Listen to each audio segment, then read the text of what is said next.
In today's video, I wanted to help you hopefully understand the purpose of arguing, why you should practice arguing, and then hopefully highlight some of the strategies you can employ to win arguments, because that is, for all intents and purposes, half the reason the internet was created and has survived so long, the other half being pornography.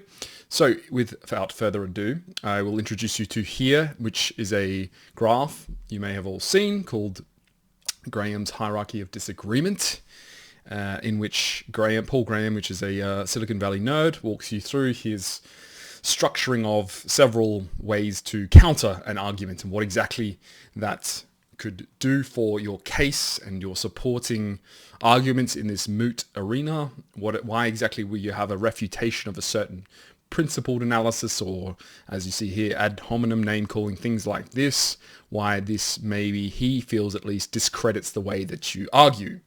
Now, there have been arguments since time immemorial. I shall not go through all of them, but I think suffice to say that the most assiduous versions of debate were born out probably firstly in ancient Greece, but then latterly in British systems, schooling, particularly Parliament. There has been a long-standing institutionalized version of this called Prime Minister's Questions, where there is a grilling, by and large, done by front and back benches of the opposition to the standing Prime Minister of the day, and he's expected or she's expected to answer with somewhat of a lot of vim and rationale and evidence-based argumentation.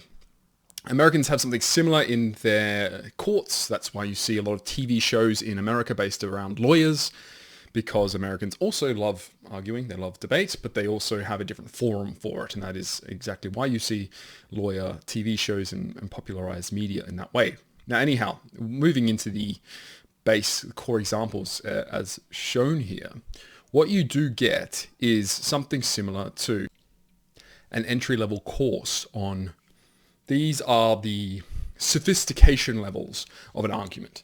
Now, this is to say that I agree with them. It's that this is the generally agreed upon grounds for which you encounter certain levels of arguing and confrontations and debate. Now, Graham here has listed name calling and ad hominem, which is a lot the same as these lower level.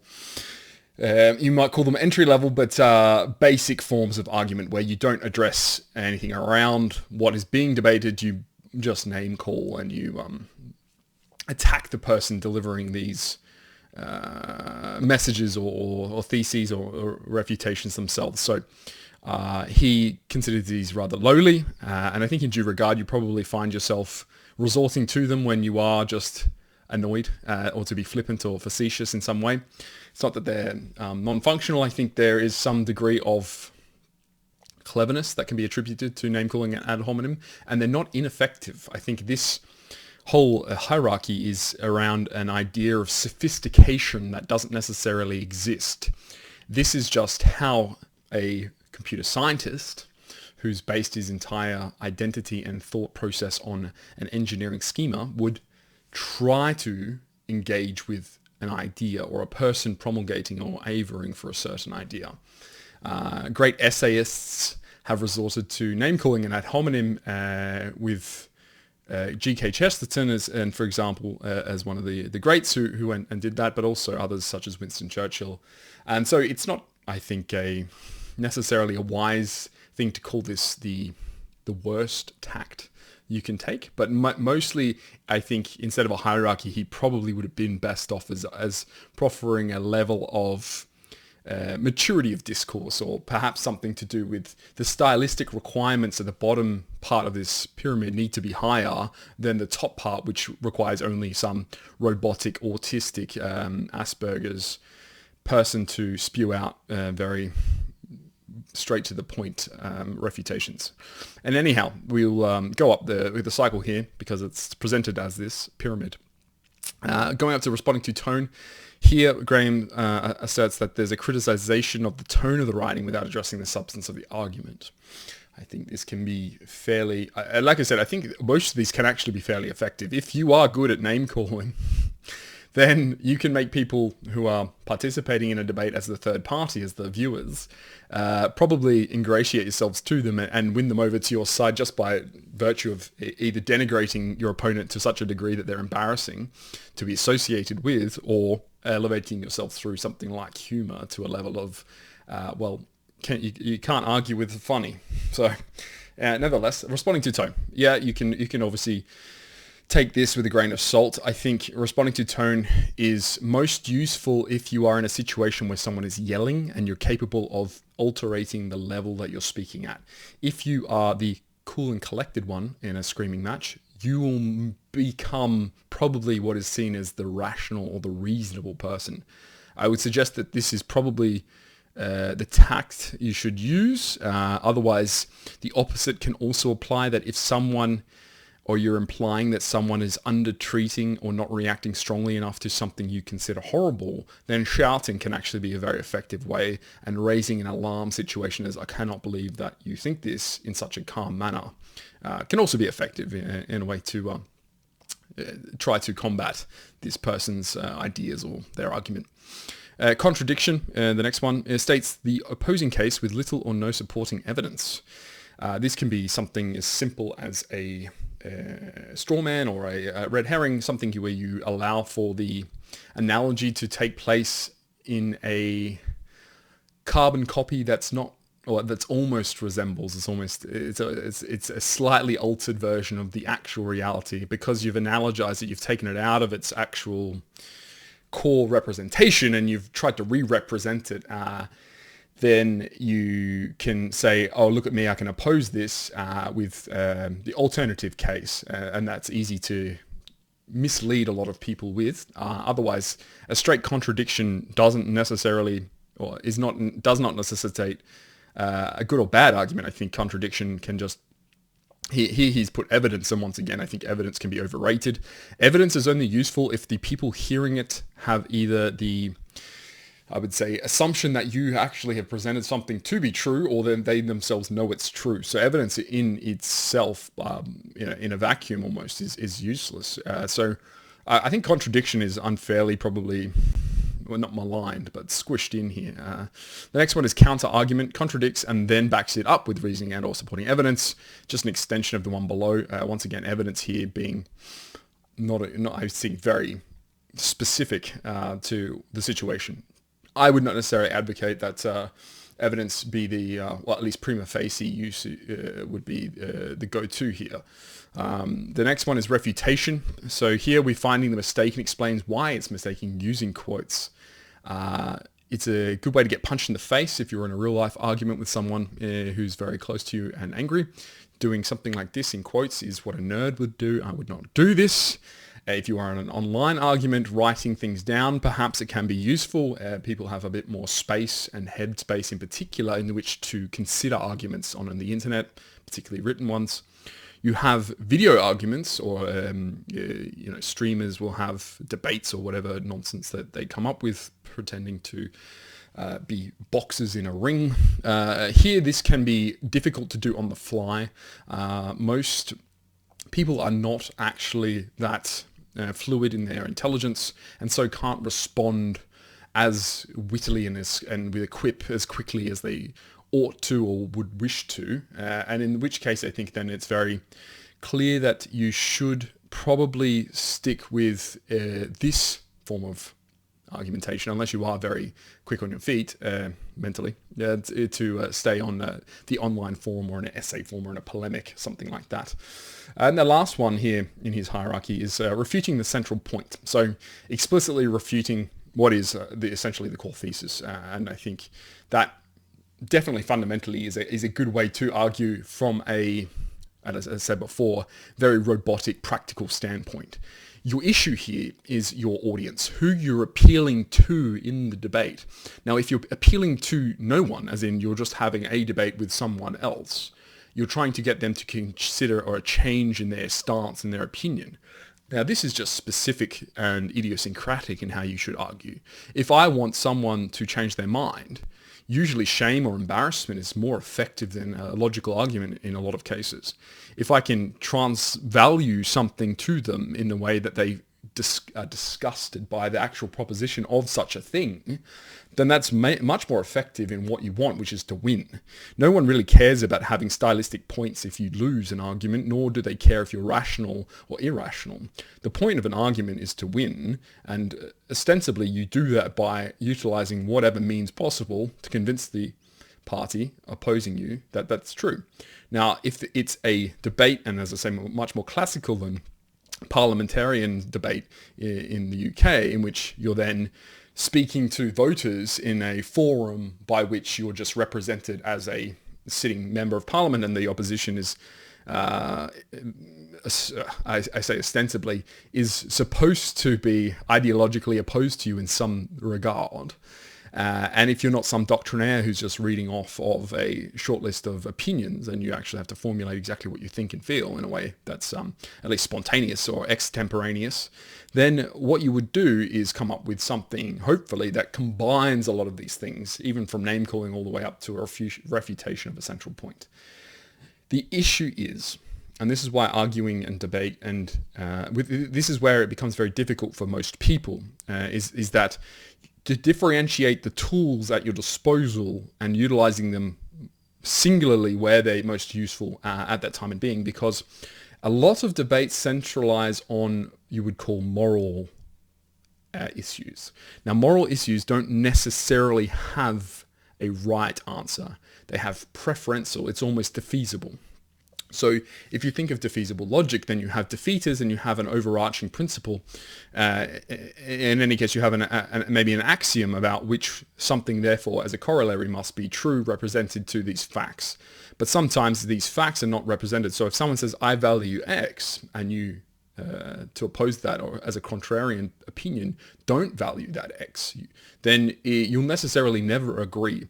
Spengler calls this the fact that ideas can only be resolved by blood. There is such a large degree here where it's impossible to get someone to be convinced of something that someone else disagrees with, because it's structurally different how they view that as a value, as a moral purpose. It comes into you and expresses itself out of you in that way. You're looking into your own ego here, usually. If you have spooks, then you're just speaking on behalf of spooks, and this is easily refutable. Now, where Graham goes wrong is he tried to big brain his way out of what is not always a big brain problem. It's to say, you don't always need to overthink things, and you don't always need to overanalyze things. And Silicon Valley and software engineers and these computer scientist guys in particular are like this. They like to intellectualize, and particularly engineering related lexicon and vernacular, to boil down what is sometimes intuitive into a prescriptive or a generative list. This is what's make them bad sophists, and not that you want to be a sophist, but sophistry is a skill, a useful skill, and many of these arguments have been won by sophists for that very reason. And this is where you start to hopefully understand that there's a reflection here. There is a polarity to this logic wins and logic first, because you may have also seen this hierarchy of disagreements, but you will have an inverse here where we can actually start to take some of these, you could call them almost metaphysical, but at least morphological argument forms. And then we would generate what is probably a better level of refutation here by focusing on this. So the first one here is refuting the meta point. Why are you advocating for unprincipled exceptions? Now, this is exactly what I was saying in terms of targeting what is the underlying. What is it that the spook that you're speaking on behalf of is? So unless you're speaking to someone who is despookified, unless Max Stirner is the opposite man in the forum and you're in this moot court having to debate him, then it's likely the person just speaking out of their own back pocket of a doctrine or some sort of memorized or intellectualized and given, and this is particularly important, it's bestowed upon them scripture. And understanding that is very, very intuitive into how to disassemble their argument, and then obviously convince those around them that what they're arguing for is not actually something that they believe. And someone who doesn't believe something earnestly or with sincerity ends up looking like a lawyer representing a rapist in a case. You don't want to do that, you wouldn't do it, and thus it's quite easy to defeat. The second one is going up to ad patronum. And that's to say, who's the person, who's the spook paying or sponsoring you to actually have this held belief?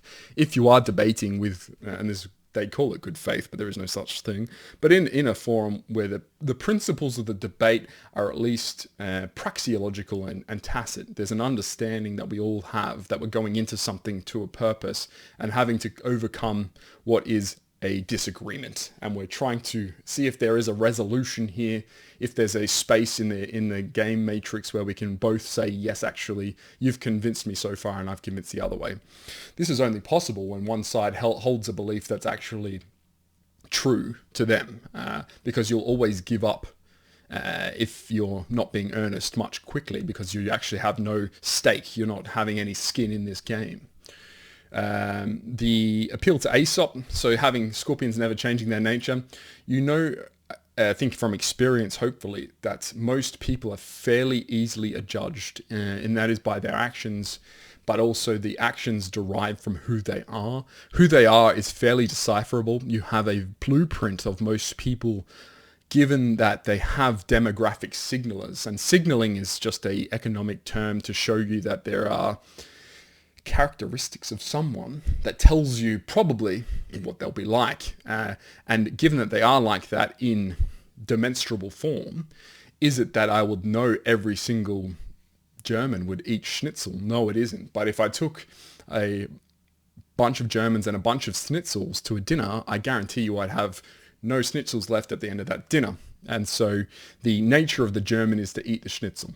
That's what we're talking about here. The next one is being bro psychology. I think this is a super effective one, particularly on the internet. There's a lot of fragile egos at play. Most people hate confrontation. They don't thrive on it. So your very specifically passionate person is not used to having to engage on a level of aggressiveness. What they're doing is defending what they consider a colonnade of their own identity, this core principle where they've said, no, actually, I do believe this thing to be true. But there's an engagement bait, and there's a level of person who's actually just interested in the confrontation part. And that person is much more used to having to deal with, on the opposite side, someone who knows much more than them and is much more principled than them on something and on some topic. Now here, it's very easy to both undermine someone, but also take advantage of their inability to address what is, and we saw them before, ad hominems or addressing to tones. But you can go all the way up to this bro psychology, but saying there's something Jungian and or Freudian and or some other psychological phenomena that's going on in their brains that's making them break from this reality. How is it you are so delusional? Well, it's because obviously you've had this being dropped on your head as a child and your mother never cared for you. Could be as simple as that. It is something that can be very effective. The next one is ignoring the argument completely. This is definitely one way to, I'd say, engender support if you are dealing with rabid part of a populace. If that is to say, it's a modern leftist, or it's a conservative Mormon, or there's someone with an outrageous idea or claim or ideal that they're standing behind, then engaging in a way that's non-committal to this degree does make you seem like the hero in this instance. It's to say, yeah, cool story, and then not read and or not respond, because you can work someone up in such a fever pitch that they respond with all this energy and effort, and the winner here really is no one else, because they are the loser. And so making someone lose is just as good as winning. The Chad homonym, this I think is fairly intuitive, hopefully for most of you on this Thulian, Faustian side of both the internet and reality. It's to say, if you're not someone who's an imposing figure, who's someone that could claim certain things about their physicality, if you look like you can be bullied, if the debate was to devolve into something of a scuffle, could you defend yourself? Because if you couldn't, then is your idea something you believe in so sincerely that it's worth dying for? And if it is, if you consider something such a precious and held to the heart's symbolic idea, so to say, I truly believe something so much I would die for it, then you'd better be willing to put up a pretty good fight, because in the end, if it does come down to it, usually, and this is even in nature, the bigger, stronger animal will defeat the smaller, weaker one. So I would say this: if you have these sincere beliefs, you should definitely consider yourself a gym membership for 2025, to go in there and actually become someone who can defend their idea, their thesis, their principle in that forum. If you had to ask the parliament in the UK or lawyers in a court to actually fight or duel over these ideas, I guarantee you almost none of them would actually do it. There's no sincerity left, all the earnestness is gone. But in top of that, even if they said yes, you'll have what is functionally, I think, the idea that two people of very ignorant means around their own arms could actually duel in any way that's becoming. It would be an embarrassing farce, and that's what you would get, because most of you are insipid weaklings, and you'll get, unfortunately, destroyed by someone who actually can have a 1-rep max bench of 180 kilos or more. Physiognomy, and this is probably what I would say is the pinnacle of arguing, is to say, if the person delivering an argument, a thesis, something to you looks like someone that is a heroic master of the universe, Ubermensch, they're probably right, because what has led them there to that belief is something that the universe has deigned should be a spawn out of someone who looks like that. It's to say, beautiful people are smarter and they have better ideas, and then the ugly, particularly in older people, the ugly and you could say almost ghoulish look that a lot of these more malicious and malevolent characters have, is that they, in the end, they'll reap their benediction, I assure you. But in an argument, it's very easy to see that someone who's ugly and annoying is wrong. It almost doesn't matter what message is even coming out of the mouth, how it's constructed, how they're tessellating ideas and tabulating results. You are wrong because you are a vessel from which no true and good message could ever be forthcoming. And so in that, I think that's how you should start to feel about arguing, how to win arguments. Hopefully I've given you a 101 here on at least the methodology, but also give a bit of spirit and how exactly you can have that joie de vivre when you are defeating your enemies, and it becomes what hopefully and truly I believe is probably the best contest of wills in at least the verbal arena.